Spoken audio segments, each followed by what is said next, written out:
The hiss of that cursed espresso machine echoed through the office like a demon exhaling steam.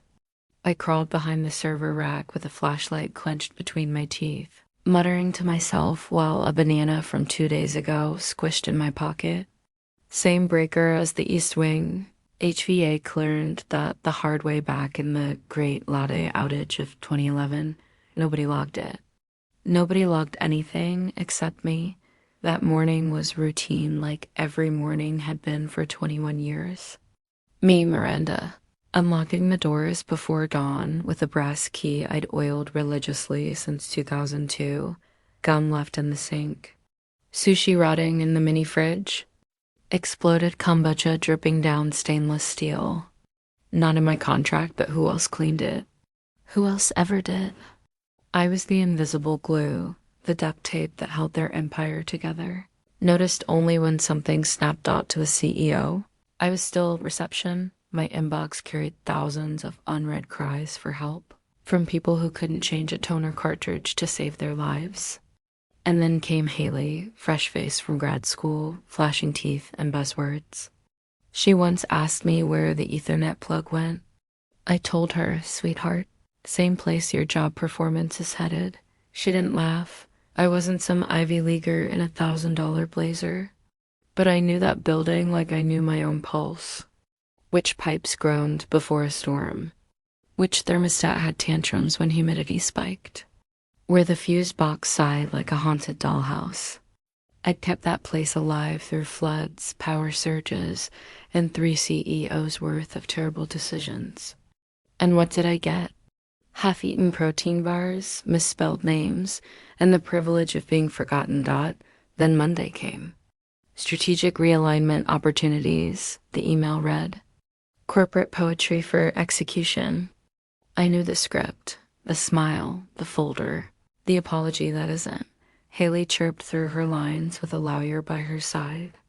My severance package sat between us, cold as a morgue drawer. 21 years, and they couldn't even spell my last name right. I set my badge down like a poker chip. My keys followed 11 of them, each labeled in my own handwriting. You sure you want these? I asked. She blinked. It's not personal, she said with that polished HR smile. Not personal? It was surgical. I walked out into the sunlight, sharp and blinding. I didn't cry. Not after decades of fixing their disasters, of unclogging their toilets, of calming interns through meltdowns. If they wanted to forget me, fine. But they forgot too much. I didn't drive home. I called Lenny Neighbor's kid turned real estate lawyer. Remember that lease from '02? I asked. A pause. A whistle. Oh, that lease. He knew. I smiled not warmly, but like a storm breaking. They'd asked for my keys. Time to give them everything they asked for. At home. I pulled out the hot pink folder labeled in Sharpie. Lease 2002, Miranda only. Inside lay my history, the original agreement, 7 amendments, doodles from the founder's child. Even the receipt for the rug I bought before they could afford furniture. Back then, they couldn't get a lease without me. No credit, no clout. Just my name and my signature. They never took it off. And buried in the fine print clause 9B. Renewal required notice 30 days before expiration. The lease had lapsed. 2 days ago, they hadn't renewed. Not even noticed. They fired me, but I was still the tenant of record. The grin that spread across my face wasn't joy. It was vindication. They thought I was disposable, but the building itself still answered to me. Insurance, and my name, HVAC. My contract, cleaning crews, paid through my account. Utilities, mine since 2005. They weren't just ungrateful.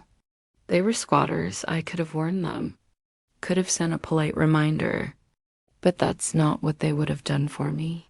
So I poured another soda, closed the folder, and let the silence grow teeth. When I met the property manager the next morning, my church shoes echoed on the marble. He blinked in surprise as I slid the packet across his desk. They never renewed. I said calmly, which means under Clause 9B, it's month to month. And today I'm terminating. His eyebrows nearly hit the ceiling. Do they know? He stammered. They will. I already had a new tenant lined up. Young, loaded with venture cash, eager for prime downtown space. And for the first time in 21 years, I felt the weight shift. Not from my shoulders, but onto theirs. The wellness startup founder first pitched me her vision at a farmer's market. She was selling pressed juices while I was buying beads. She offered 3 times the rent they were paying, no hesitation. That memory lingered as I slid the lease packet across Thomas's desk. He scratched his thinning hair, muttering, "This is going to get messy." Messy, I said, stamping, is exactly what they gave me after 21 years of loyalty. At home, I opened a fresh legal document. Plaintiff, Miranda Jean Harkins. Defendant, current occupants, Suite 201 to 221. Reason, failure to renew lease. Material breach, unauthorized subletting. That last part was my favorite. They'd quietly rented a back office to some crypto consultant. Never thought I'd notice. I filed it online. Paid extra to expedite. When the confirmation email hit my inbox with that satisfying little ding, I swear I felt 10 years younger. Then, as if on cue, an email from HR, subject line, confirmation of returned property.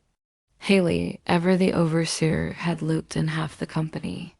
Her note, please confirm you've returned all assets, including keys, badges, and documentation. I hit reply all. Yes, even the ones you forgot. I had send, leaned back, exhaled. That building had once been my second home. I'd eaten more meals at that front desk than at my own kitchen table. Laughed with interns. Cried when my dog died and someone left flowers in the break room. But love has limits. Mine expired 2 days after they slid that severance folder across the table. This wasn't petty. It wasn't revenge. It was reclamation. 2 mornings later, I watered my peace lily while holding a certified envelope in my other hand. Bold letters stamped across the top. Plaintiff, Miranda Jean Harkins. Defendant, current occupant. Official court markings, judge's signature. It felt surreal, like reading my own obituary with a cup of coffee, except instead of death. This was resurrection, across town. The same envelope landed at their reception desk at 9:13 a.m. A temp named Amber Pink glitter pen name tag tossed it into the recycling bin without reading. Between expired kind bars and a dead laminator. Upstairs, the execs were polishing their egos. IPO talk, branding refresh. A deck full of stock photos and buzzwords about disrupting verticals. They were too busy admiring their reflections to notice the tide had gone out. Meanwhile, I sat on my couch, rereading the notice not out of doubt, but to savor it. This wasn't HR games anymore. This was a legal detonation. The fuse was burning. For a moment, guilt tried to creep in. After all, I'd patched that building's leaks, chased its possums, breathed life into its walls. But then I remembered, love without respect is servitude. And I was done serving. My phone buzzed. Then the facilities guy. One of the good ones. You okay? Something's weird. Front desk says a court notice came, but nobody's talking. Place feels off. I almost had done fine. But honesty won. I'm more than okay, Dan. I'm finally being seen. The execs would assume it was a clerical error, or a prank, or blame a vendor outsourcing accountability like they outsourced everything else.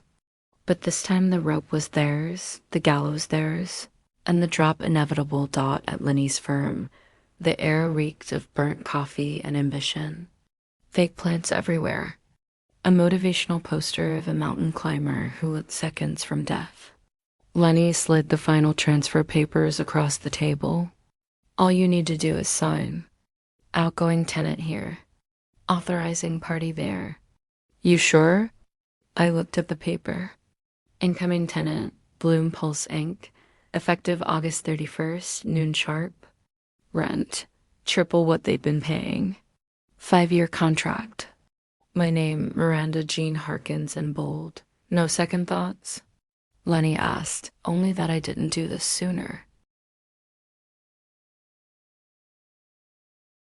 The pen scraped across the page like a blade. With that sound, 2 decades of invisible labor were cut clean. Closure, not revenge. A surgical ending. That night, I drove downtown. Parked across the street. Engine off, watched. The building gleamed under the city lights, oblivious. Exec suites still lit. Thousands wasted on overtime sushi and sparkling water. Haley probably polishing another slideshow about culture. The CEO probably rehearsing.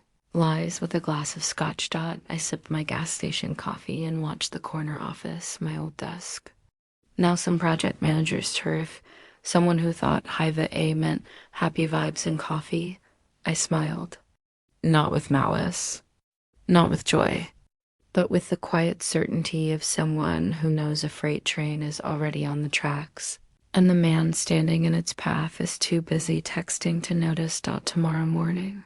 The county marshal would tape a fluorescent orange notice to those gleaming glass doors. 48 hours. That's all they'd get. Every whiteboard, every beanbag, every carefully branded scrap of ambition would be loaded into a truck. And behind them, Bloom Pulse waited cash in hand, incense burning, ready to take their place. I sat in my car until the lights in the building blinked off like they were admitting defeat. Then I drove home, window down, manila folder on the passenger seat, wind whipping my hair. A peace settled over me I hadn't felt since 2003, the year I learned gratitude expires, that leverage doesn't dot at 8:03 a.m. Haley glided in, latte in hand. Beige pumps clicking like applause, only she could hear. She paused at the desk and flashed that corporate smile at Amber, the temp. Any messages? She chirped. Amber blinked, then mentioned something odd on the CEO's door. Haley rolled her eyes, probably expecting a passive-aggressive sticky note. By 8:08, she was on the second floor. By 8:10, she was in front of the CEO's door, jaw-dropping as if someone had told a ghost to take a seat. A fluorescent orange eviction notice, laminated and zip-tied to the handle. 48 hours to vacate. Haley's fingers trembled as she dialed security and tried to peel the notice off. It clung like an accusation. By 8:30, the CEO stumbled in, unshaven, Bluetooth in his ear, expecting a routine quarter-start pep talk. Instead, he found Haley pacing, marketing gawking, and a legal document taped to his door like a verdict. By 9:02, Thomas called him calm and corporate. This confirms enforcement of lease termination. Certified mail sent. No response. Altman's voice rose into panic. By 9:10, the office buzz turned into a slow-motion meltdown. HR threw an emergency meeting in the glass conference room, blinds halfway down, the floor watching the spectacle as if it were live TV. At 10:15, someone pulled up the scanned court file. Name scrolled. Plaintiff, Miranda Jean Harkins. Meanwhile, I was at home in my sunroom. Tea steeping, cat on my lap, phone vibrating like a hive. Lenny texted, "It's done." Marshall tomorrow. Legend. Dan from facilities texted, "They look like ants in a microwave." Proud of you. The local blog ran a headline about downtown mismanagement. The comments filled in the rest. Someone posted a grainy photo of the notice. Another, "Wasn't the office manager there like 20 years?" People were piecing the story together from crumbs. Guilt tried to sneak in for maybe 20 seconds. I remembered patching pipes at midnight, calming interns, and the day someone left flowers after my dog died. But love without respect is just unpaid labor. I folded the guilt away and kept the match-lit dot at Lenny's firm. The air smelled like burnt coffee and reenacted ambition. He slid the final transfer papers across the table. Incoming tenant, Bloom Pulse Inc., effective August 31st, noon. Rent, triple. 5-year term. My name in black ink, bold as a headline. You sure? Lenny asked. I signed. The pen cut through 2 decades of quietly carried weight, and in that thin scrape, everything changed. That night, I parked across from the building and watched. The executive suites glowed like nothing had happened. Haley probably rehearsed another culture slide. The CEO probably practiced his investor face. I sipped station coffee, watched Suite 221, my old desk, inhabited by someone who thought AV8 was a vibe. I smiled without malice. It was the smile of someone who's watched a freight train roll toward a man too busy. Texting to look up tomorrow, the county marshal would tape fluorescent orange to their doors. 48 hours. Then every whiteboard scribble, every beanbag, every carefully curated caffeine station would be loaded into a truck. Bloom Pulse would be waiting, incense, green juice bars, rent wired, ready to move in. Monday came like a dropped piano. From my porch with black coffee and an old radio playing classic rock, I watched them wheel Herman Miller chairs and half-empty K-cups into a U-Haul. Haley barked into her phone. Someone taped a printer paper sign to the truck. Strategic relocation. Nice try. The CEO tossed a folding chair in a fit of theatrics. The Fed echoed off the buildings like an empty promise. Someone filmed it and captioned it, "When your office karma hits back harder than your IPO." Within hours, it was all over tech blogs and feeds. The comments merciless. Did they evict him or unplug his ego? One read. Later, a courier knocked with a basket of organic fruit and lavender tea. The note, Miranda, thanks for the space and the story. We'll take good care of it. Bloom Pulse. I laughed, a real laugh that bubbled up from nowhere and felt like relief. At home. I pulled from the drawer the thing I'd kept all these years, the original brass key. No plaque, no ceremony, just metal and memory. I hung it on the small brass hook beside family photos and my framed first paycheck. It didn't open anything anymore. It closed a chapter exactly the way I wanted. Quietly, legally, permanently. Appreciate you sticking with this chaos. If you want more stories where the invisible finally gets seen, hit subscribe. Let's make your old manager spill his coffee in fear.